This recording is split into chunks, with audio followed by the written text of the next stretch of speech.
want to talk to you about one of the biggest myths in medicine, and that is the idea that all we need are more medical breakthroughs, and then all of our problems will be solved. Our society loves to romanticize the idea of the single solo inventor who, working late in the lab one night, makes an earth-shaking discovery, and voila, overnight, everything's changed. That's a very appealing picture. However, it's just not true. In fact, medicine today is a team sport, and in many ways, it always has been. I'd like to share with you a story about how I've experienced this very dramatically in my own work. I'm a surgeon, and we surgeons have always had a special relationship with light. When we make an incision inside a patient's body, it's dark. We need to shine light to see what we're doing. And this is why traditionally, surgeries have always started so early in the morning to take advantage of daylight hours. And if you look at historical pictures of the early operating rooms, they have been on top of buildings. For example, this is the oldest operating room in the Western world in London, where the operating room is actually on top of a church with a skylight coming in. And then this is a picture of one of the most famous hospitals in America. This is Mass General in Boston. And do you know where the operating room is? Here it is, on the top of the building, with plenty of windows to let light in. So nowadays, in the operating room, we no longer need to use sunlight, and because we no longer need to use sunlight, we have very specialized lights that are made for the operating room. We have an opportunity to bring in other kinds of lights, lights that can allow us to see what we currently don't see. And this is what I think is the magic of fluorescence. So let me back up a little bit. When we are in medical school, we learn our anatomy from illustrations such as this, where everything's color-coded. Nerves are yellow, arteries are red, veins are blue. That's so easy. I mean, anybody could become a surgeon, right? However, when we have a real patient on the table, this is the same neck dissection. It's not so easy to tell the difference between different structures. We heard over the last couple days what an urgent problem cancer still is in our society, what a pressing need it is for us to not have one person die every minute. Well, if cancer can be caught early, enough such that someone can have their cancer taken out, excised with surgery, I don't care if it has this gene, or if it has this protein or that protein, it's in the jar. It's done, it's out. You're cured of cancer. This is how we excise cancers. We do our best based upon our training and the way the cancer looks and the way it feels and its relationship to other structures and all of our experience. We say, you know what, the cancer's gone. We've made a good job, we've taken it out. That's what the surgeon's saying in the operating room, the patient's on the table. But then, we actually don't know that it's all out. We actually have to take samples from the surgical bed, what's left behind in the patient, and then send those bits to the pathology lab. In the meanwhile, the patient's on the operating room table, the nurses, the anesthesiologist, the surgeon, all the assistants are waiting around. And we wait. The pathologist takes that sample, freezes it, cuts it, looks in the microscope one by one, and then calls back into the room, and that may be 20 minutes later per piece. So if you've sent 3 specimens, it's an hour later. And very often they say, you know what, points A and B are okay, but point C, you still have some residual cancer there. Please go cut that piece out. So we go back and we do that again and again. And this whole process, okay, you're done. You know, we think that we've done a good job, the entire tumor is out. But very often, several days later, the patient's gone home, we get a phone call. I'm sorry, once we've looked at the final pathology, once we've looked at the final specimen, we've actually found that there's a couple of other spots where the margins are positive. There's still cancer in your patient. So now you are faced with telling your patient, first of all, that they may need another surgery, or that they need additional therapy, such as radiation or chemotherapy. So wouldn't it be better if we could really tell, if the surgeon could really tell whether or not there's still cancer on the surgical field. I mean, in many ways, the way that we're doing it, we're still operating in the dark. So in 2004, during my surgical residency, I had the great fortune to meet Dr. Roger Chen, who went on to win the Nobel Prize for Chemistry in 2008. Roger and his team were working on a way to detect cancer, and they had a very clever molecule that they had come up with. The molecule they had developed had 3 parts. The main part of it is the blue part, polycation, and it's basically very sticky to every tissue in your body. So imagine that you make a solution full of this sticky material and inject it into the veins of someone who has cancer, everything is going to get lit up.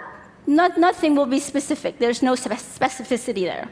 So they added 2 additional components. The first one is a polyanionic segment, which basically acts as a non-stick backing, like the back of a sticker. So when those 2 are together, the molecule's neutral, and nothing gets stuck down. And the 2 pieces are then linked by something that can only be cut if you have the right molecular scissors.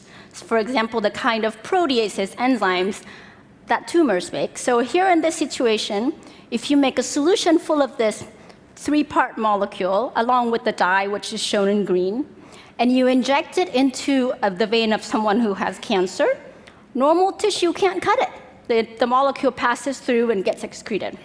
However, in the presence of the tumor, now there are molecular scissors that can break this molecule apart right there at the cleavable site. And now, boom, the tumor labels itself, and it gets fluorescent. So here's an example of a nerve that has tumor surrounding it. Can you tell where the tumor is? I couldn't when I was working on this. But here it is. It's fluorescent. Now it's green. See? So every single one in the audience now can tell where the cancer is. We can tell on the operating room, in the field, at a molecular level, where is the cancer and what the surgeon needs to do and how much more work they need to do to cut that out. And the cool thing about fluorescence is that it's not only bright, it actually can shine through tissue. It can go, the light that the fluorescence emits can go through tissue. So even if the tumor is not right on the surface, you'll still be able to see it. In this movie, you can see that the tumor is green. Okay? There's actually normal muscle on top of it. See that? And I'm peeling that muscle away. But even before I peeled that muscle away, you saw that there was tumor underneath.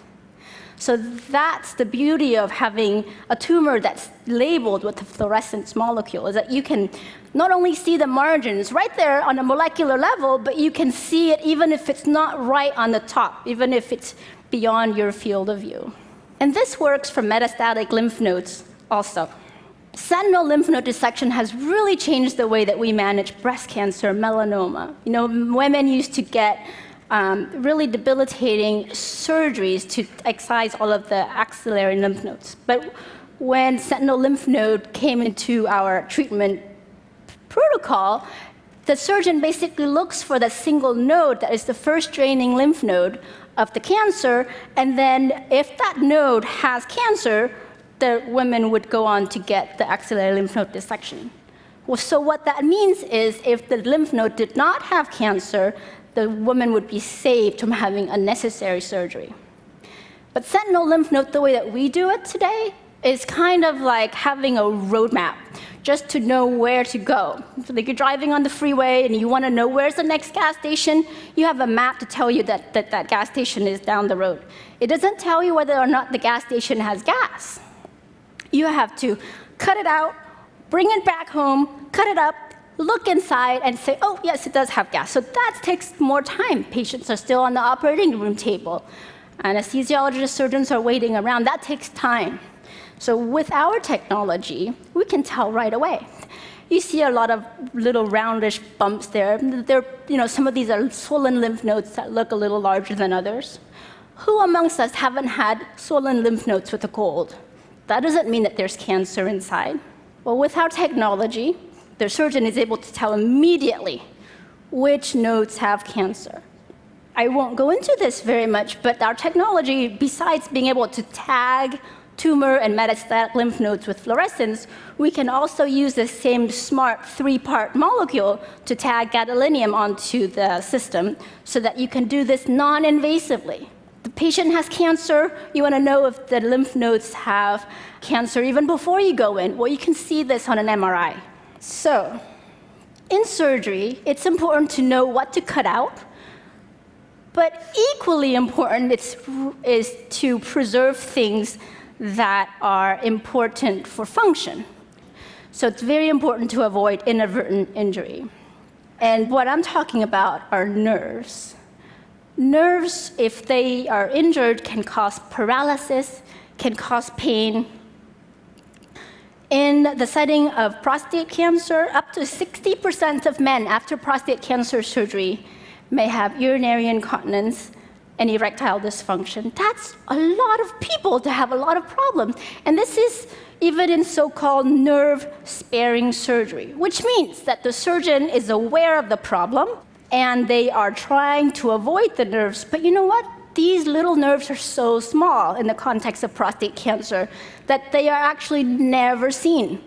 They are traced just by their known anatomical path along vasculature. And they're known because somebody has decided to study them, which means that we're still learning about where they are. Crazy to think that we're having surgery, we're trying to excise cancer, we don't know where the cancer is.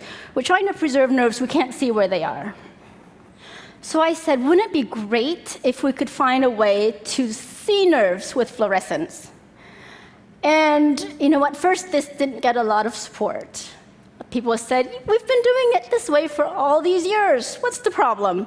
We haven't had that many complications. But I went ahead anyway, and Roger helped me, and he brought his whole team with him. So there's that teamwork thing again. And we eventually discovered molecules that would specifically labeling nerves.